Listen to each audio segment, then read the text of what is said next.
Ampuliriza omulungi, nkuwaniriza nnyo mu katabo kaffe Singa obadde ggwe n'ekitundu ekirala mu ssula yaffe ey'okutaano akali amaggwa. Okujjukizaako bye twalaba mu kitundu kyaffe ekyayita era mu ssuula eno yennyini, oluvannyuma lw'omukolo gw'okuziika jjajja wa munnaffe okuggwa, tulaba nga addayo ku ssomero okuwakana obuto n'emisomo, naye nga yakaddayo ate zireeta abasajja babiri be yatutegeeza embuto bwe zaali zisiikiriza.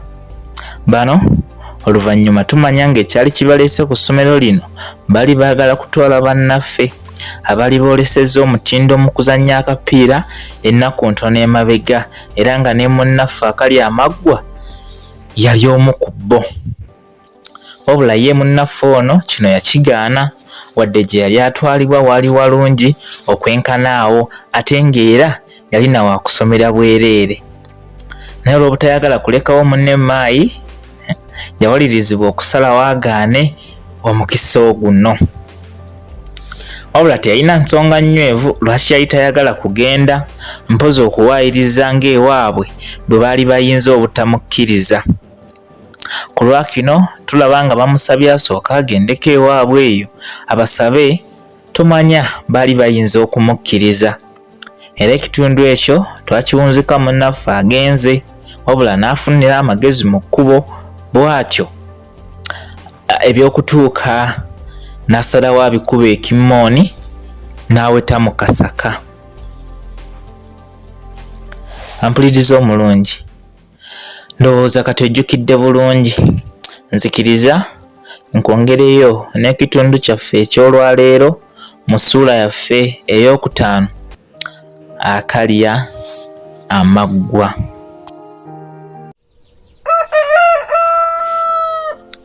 Obudde bwe nalaba butuuse, ne nva mu kasiko we nnali neevumbise ne ntambula nga nzira mu ssomero wakati mu bwekengeze bw'okuba nga bye nnali njiyizza si byakunzaalira bitukula.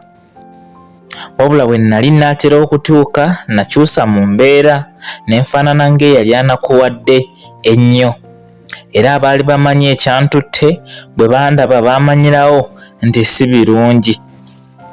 Nayingira mu yaafeesi abakulu mwe baali era ne mbategeeza nga mmange bwe yali akombye kwerima titayagala kuwulira muntu yenna alowooza ku kino.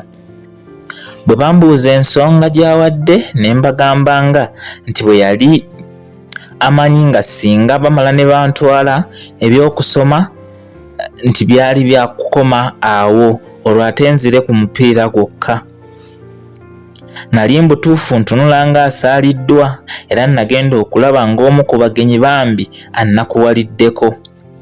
Yaleeta ekirowoozo mb'oba nze nali nnemereddwa okubannyonnyola obulungi, bw'atyo ng'ayagala nzireyo naye awaddeewaddeko. Amazima natuuyana ne nnoonya ekyokulimba nga sikiraba. Nakimanya nti singa tumala ne tudda ewaka obudde bwali bwa kunnyonoonekera era ne njiiya okulemesa kino okubaawo. Kye nakola nga ŋŋamba mukulu nga maama bw'abadde agenda okujja okumu nange, naye nti asangiddwa n'obudde obugenda okuziika bumuyiseeko, kale nga ne mu kuvaayo nali mmulesa asimbudde ng'agenze mu lumbe lwe nali seekakasa na gye luli ate nti ye taata yali yagenda safaali. Kale nga singa tudde ewaka twali baakutuukira ku muggalo. Ekuba omunaku tekya, kuba bwe yakkiriza bino nali ndowooza nti nduyiseeko, era nga mu mutima ntandise okumwenyereketa n'okukuba engalo. Ate mwami Ngololo n'afuna amagezi amalala. Yategeeza nga bwe yalina essimu ya mmange mu kitabo era nti kaagikebere amukubireko bayogeremu, tomanyi amukkirizisa. Ku luno nakimanya nti bukyandya binyonyi nali njolekedde mpaabaana era nga nkyali mu kutunula bakimbegere kw'ossa n'okutemya emimwa. Eyali aleese ekirowoozo yakkirawo mu kitabo agikebere, wabula nga nze obwongo tebutudde wadde omutima gwali gumpakuka ng'oguliko agugobera ku ggaali. Kuba nakimanya nti singa essimu emala n'eyitamu ekituufu kaali kakunzijuutuka anti ebirimbo nali mbiwezezza. Ng'akyali mu kwekebejja namubakira ne musaba ekisonyiwo anti mbwe y'essimu enkadde gye yali anoonya yali yabula era nga kati maama yalina mpya. Kale ekisonyiwo kye nali musaba kyali kyakulwawo kumubuulira kino. Nabawuddiisa ne mbategeeza nti eky'omukisa y'essimu gye yali yafuna emiwendo gyayo nali ngimanyi bulungi mu mutwe. Ekituufu yo nali ngimanyi, wabula yali ya kkojjange eyali yajjako lumu okunnona ku ssomero jjajjange ng'afudde. Wabula essimu eyo yali yabbibwa mu kuziika okwo. Nga mmaze okugimusomera, mwami Ngololo yagikubako nga teriiko era bwe batyo ne banneenenya mu ngeri y'aboosika ekitajja. Omukulu baaleka bamulagidde agire ng'agezaako anaabawa amawulire era nga beetegese okudda okunnona singa maama amala nakkiriza. Bo bannaffe abaali bagenze okusaba olukusa mu budde buno baali bakomyewo era ye Kasozi yajjira ddala ne nnyina era ng'ono ekyali kimuleese kwali kwebaza. Ekituufu tewaali muzadde yali ayinza kugaana mukisa nga guno okuggyako owange ow'ekisiikirize, naye owaddala nange nali nkimanyi nti yali tasobola. Baategekamu obwabwe era ku olwo lwennyini ne batwalwa, nze ne nsigala n'essanyu ku mutima wabula nga libikkiddwa ennyiike ku bwenyi okufaanana asaaliddwa era anyiigidde yayannemesezza.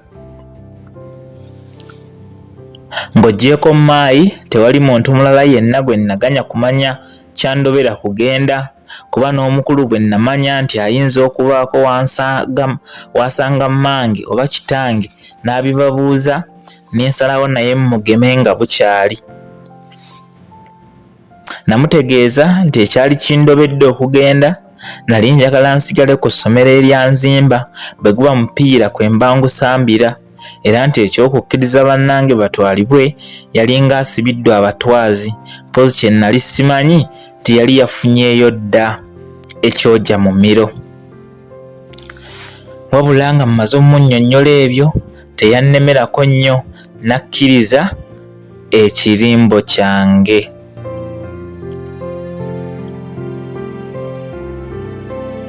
Ampuliriza omulungi.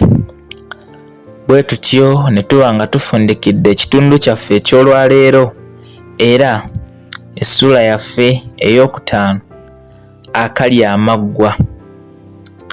Bwetyo bwebadde mpaka omulundi ogunaddako bwe tunadda n'essuula yaffe ey'omukaaga.